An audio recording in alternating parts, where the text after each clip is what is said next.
To get started on this project, you should have downloaded the Northwest Tribal Posters folder of information from the class page. When you open it up, here are some things that I'm giving to you. Before you start, let's get familiar with the kinds of artwork that you're going to be copying. Because if you've never seen this before, or if you don't know anything about it, it's really, really cool. It's especially good for practicing vector drawing. This is known as form line art. Form line simply broadly means they're forming these forms using some basic solid outlines, and then they're filling in the objects with it. Now, the tribal type of artwork that we're using comes from indigenous art from the northwest coast of North America. There's a bunch of different tribes that kind of do the same thing, though they have a distinct style and flavor that makes their tribes a little bit different. You can see from these, they're slightly abstract. They usually take the form of different kinds of animals, though they can tell history. They can do a lot of different storytelling with these kinds of stories. And there's a lot of symbolism that's placed inside of each one of these. Very often, you're going to see them using some of the same shapes, such as these U shapes or oval shapes, all throughout their designs. And it's not just paintings. There's carvings, there's stonework, there's fiber work. All of this can be found. So if you want to find some more examples, do Northwest coastal art or form line art, and you'll find some other great examples. These also make for fantastic tattoos and t-shirt designs. But for what we're going to be doing, we're going to be vectorizing our own versions of these. The final thing I want to point out when working with this are the types of colors that they use. Now, traditionally, they always start off with a black outline, usually done on a white or a lighter surface, and then they'll add maybe one, two, or three different colors to colorize inside of it. What we're going to be doing is I want you to still have the black and white main outlines, and then you get to pick whatever colors that you have. They don't have to be the basic colors of reds and greens that you typically see. It can be whatever color you want for your poster and your design. Next, let's have a look at the animal designs that I'm giving to you. I want you to choose any two of these animals to recreate. You can see that I'm giving them to you in just their basic outline format. So I'm going to leave it up to you what colors need to be what. Obviously, you can use black and white, but other parts of it can be filled in with any other colors that you have. Later on, we're going to incorporate these into a poster design. But the main thing to remember is that you're picking two of these for your design. Finally, once you vectorize any of the two, I'm giving you this Spirit Inform poster template.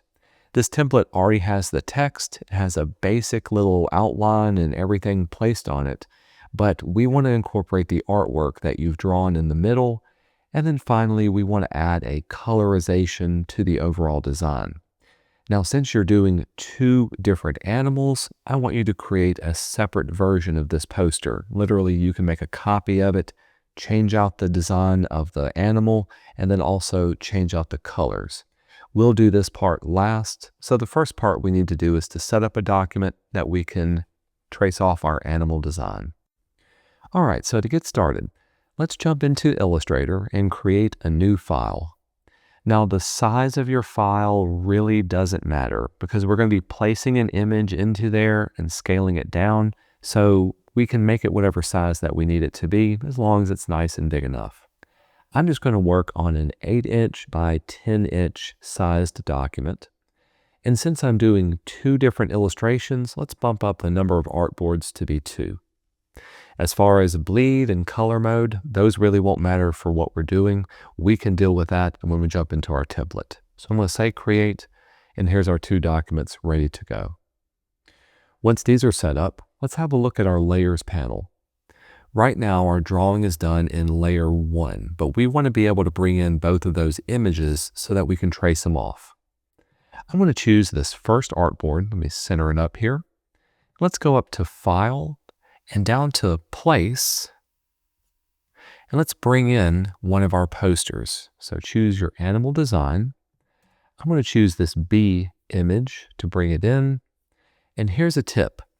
If you'll bring it in as a template file, when you say place, this will automatically place it in the center of your document, but check out our layers.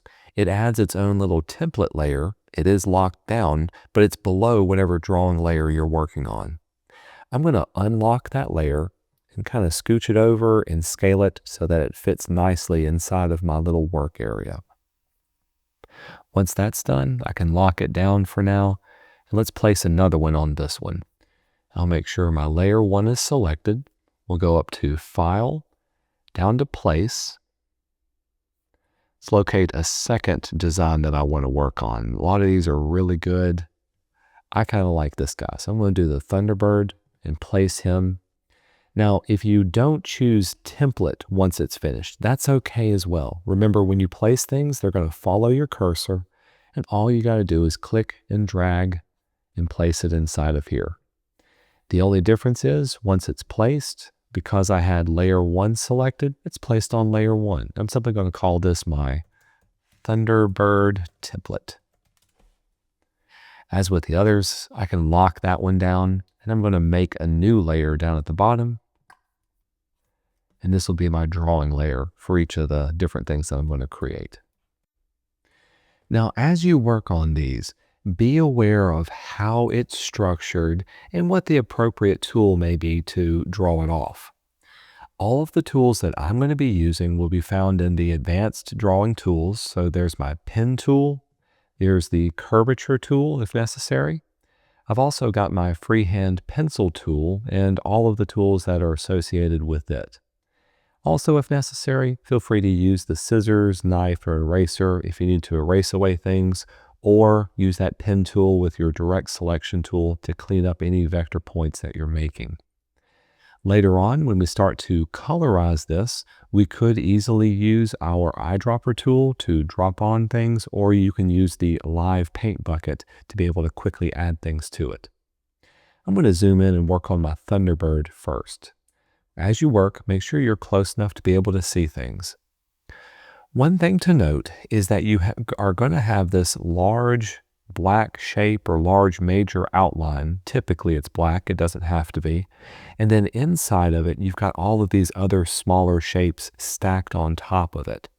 Now, there's nothing that says you have to start with the outline first. You can start with any shape that you want. Just be aware of the stacking order so that when you create it and fill it in, that they're not stacked on top of each other. For this reason, I like to start with the smaller details first and then finally go around and get the larger details. Now, I'm going to start off with my curvature tool just to show you how this can be used. I prefer to use the curvature tool only for simple curved shapes. So things like these eyes, maybe even some smaller details, those are really good and easy to use. When it gets to more complex shapes, things that have a lot of different points to them, that's where I'll swap over to my basic pen tool. This gives me a lot more control and refinement than the curvature tool does. But I'm going to start with this one just to show you how you can use it. I'm going to pull up my properties panel. Always set your fill color for now to be nothing, so no fill color. And I'm going to set my stroke color to be whatever color I want to fill it in. So I'm going to choose red for now, and 1 point is good, maybe 2 points. As long as it's thick enough to be able to see your line, that looks good for me. Let's start off with the little eye that I have. So with this eye, because I have my curvature tool, all I got to do is start off with one click, and automatically I'm looking at that green line and I'm trying to get it to line up as I move around. Now it's going to be off by just a little bit, and that's actually okay for what we're doing. But with this curvature, you can see how using that line guide, it'll line up pretty close and give me what I need. Now, once I'm ready to fill it in, all I've got to do is to swap out my fill and stroke. So I can click here and I'm done. Or I can do Shift X and I can swap between those two as well too. Remember, hold down your Command key and click away to deselect it. Let's do this outer portion a different color. So with that one, I'm going to swap back over my fill and stroke, Set your stroke to be a different color. In this case, I'm going to choose a blue just to make it different to notice. We'll start off with one click here. Again, move up just a little bit. You can see how it's starting to curve. And then move around until it gets close to the curve that you want. However, when I come to a solid point, something that I don't want to be curved, this is where I'm going to hold down my Option or my Alt key. And that's going to give me a dot that doesn't have a Bezier curve. In other words, it's going to start it off as if it was a single line. Otherwise, if I didn't do it, for instance, I'll demonstrate it here. If I come to here, you can see how that's going to give me a curved edge and not a straight point. So I'm going to hold down my Option key, click there, and it gives me a nice straight smooth edge. Now if I want to go fill this in, I can swap it out, the fill in the stroke, but I need to send that behind it. This is where we can go over to our arrangement and send it backwards until the eye shows up. Again, you don't have to keep it this color. That's just a fill color that I've got now. Later on, I'll go back and I'll fill it in with something different. Let's do one more for this outer edge. Once again, set your fill color to none. Give your stroke a certain color. In this case, I'm going to swap back over to red and then go around and outline. Another thing to keep in mind when working with this, there's no particular starting point, but I always like to start with some sort of known corner or known edge. As you draw off, it just makes it easier to know where those edges are and to start on an edge and to end on an edge, or excuse me, a corner. And again, if yours is off by just a little bit, that's okay. I know I want to end this with a solid point. I don't want this to curve around, so hold down your Option or your Alt, and there's that. If you do want to straighten these out, this is where you can go back in with your direct selection tool, wide arrow. Click on that vector point, and you can drag it around, or you can use your arrow keys until you clean up that edge and get it closer to where you want it to be. Then I can finally swap it out. You can see when I do this, I need to adjust my stacking order. By the way, the arrange for bringing things forward and backwards is Shift Command or Shift Control if you're on a Windows, and the bracket keys. This will be able to move things forward or backwards depending on what you need to do with it. So far, I can even go in and start cleaning up my colors. Maybe I want to fill this in with white, so that shows up nice and easy there. That's okay for that. Now let's continue on doing the overall shapes in just the head before I tackle the behind shape of filling in everything.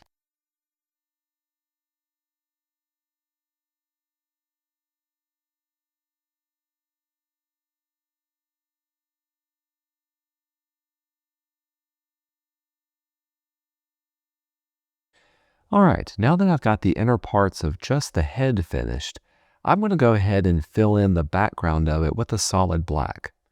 I could do all of the entire design with one big solid black shape, but that's going to be kind of overwhelming, and it's a little bit easier for me to make corrections and changes to smaller sections rather than working on it as a whole. Here's what I mean. So once again, I'm going to use my curvature tool. I'm going to set my fill color, we'll close this out, to be none with a stroke of black. And I'm going to go around just the outline of the head, and I'm going to cut it off right here at the neck. Later on, when I work on the body and the wings, I'll also add those on as well. Just like with my others, I'm going to give myself a starting point, and then move around, and then follow the curve as close as I can with this tool. Remember, if necessary, you can always go back and you can make adjustments to it using your direct selection tool. There I came to a sharp point, so I held down my Option key. And I'm trying to get my line to stay in the middle as close as possible as I move along with it.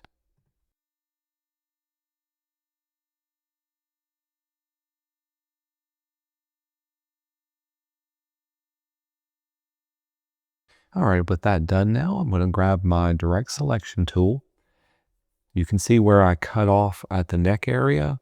Then I'm just going to go around and maybe make some small tweaks to the anchor points by clicking on them and dragging them, or clicking on the connected Bezier handle and dragging it to get the curve to match up as well.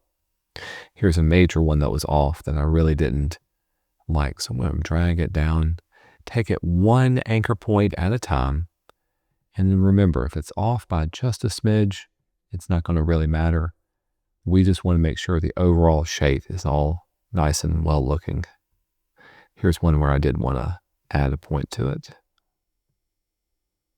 Readjust from there. You can see how the curvature tool really makes things go a lot quicker because it takes away the guesswork about exactly how these curves should work. Let's fill this in. So I'm going to swap out my fill and stroke, and then we'll send this to the back, arrange, send to back. Now I can see how that shape is going to look. If necessary, you can also go up to your layers panel and turn off visibility for your tracing layer.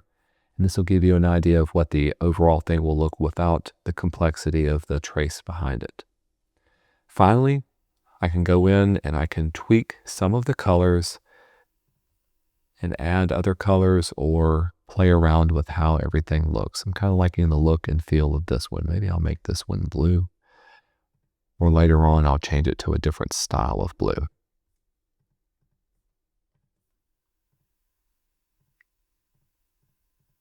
There, I think that looks and works really, really well. Going back up to my layers, let's turn on my other layer and continue working on. Remember, take it from smaller shapes to larger shapes, one thing at a time. Pay attention to where you need your curves to be and also where you need your straight lines to be.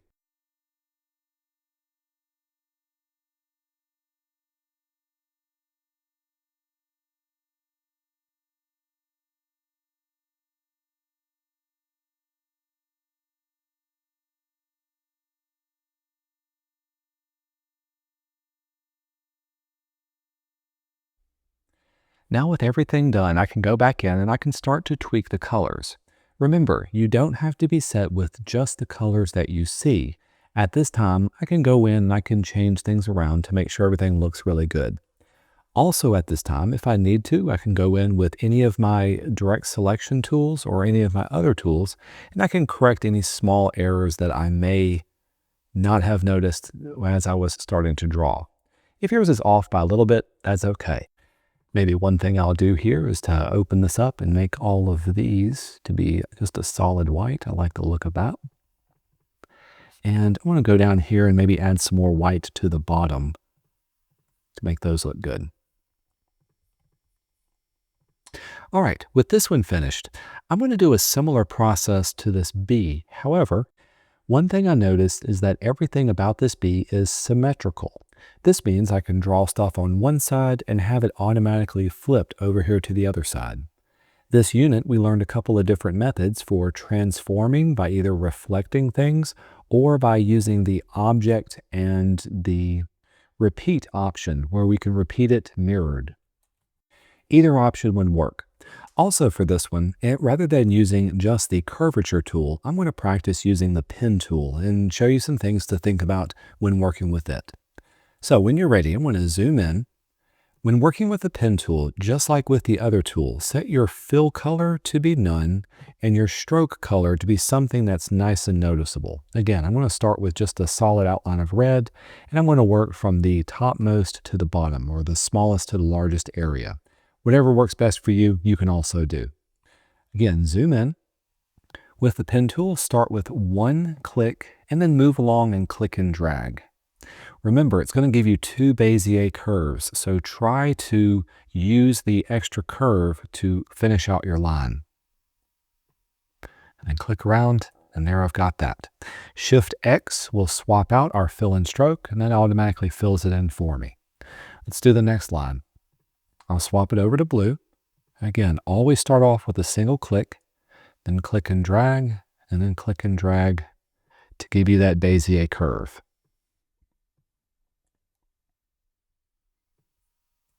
And then Shift X, and this time I also did Shift Command in the open bracket to send it behind. A final method you can use when using the pen tool is just by creating straight lines first. I'll do this by creating let's do black for our outline. I'm going to click once. This time, rather than clicking and dragging, I'm simply going to click once along the line, hold down the Option key, and then click and drag to move that into place. Move along a little bit more, click and drag, and move it into place. The downside to using this one is that you have to remember that everything needs to line up nicely so that there's a nice smooth transition. It does take a little bit more clicking, but it is a lot more easy to get the curves that you want once you're finished up. So click and drag, get the curve that you want. Click, hold down Option or the Alt key if you're on Windows, and click and drag until you get that curve. Finally, if you need to smooth this out, there's a couple of options we can do, but I like to go up to use my Smooth tool. And with the Smooth tool, I can select the object and kind of go around it, smooth out any curves to make sure it looks really nice, or I could use my Pencil tool. We'll swap out the fill and stroke and then send it to the back. Just remember, I'm going to be mirroring this, so I'm only going to draw half of this bee's body. Once I've got it done, then I'm going to mirror it once I'm finished up. All right, I'm going to pause it here, zoom through the first half of the drawing, and then when we come back, we'll have it mirrored over.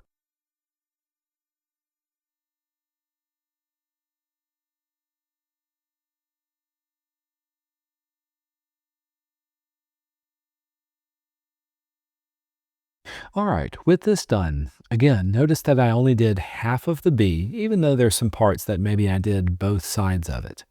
Now let's use our mirror option to be able to reflect it over to the other side. In order to do this, let's choose all of the artwork that we have to make sure anything that's locked is also unlocked. We'll go up to Object, down to Repeat, and choose Mirror. Remember, with mirror, it's going to give you a little line. I'll deselect everything so I can see it. And this line indicates how the angle of reflection by clicking on the top or bottom edge. And then the middle of the line, which is actually down here, indicates how close it is. So I'm going to drag it inward until it starts to overlap. That's looking good. And again, I'm going to rotate it until it matches the top here. Let's rotate it down here till it matches the bottom and keep scooching it inward until it all lines up nicely. There it is there. And let's do the same for up here. It looks like it's off by just a smidge.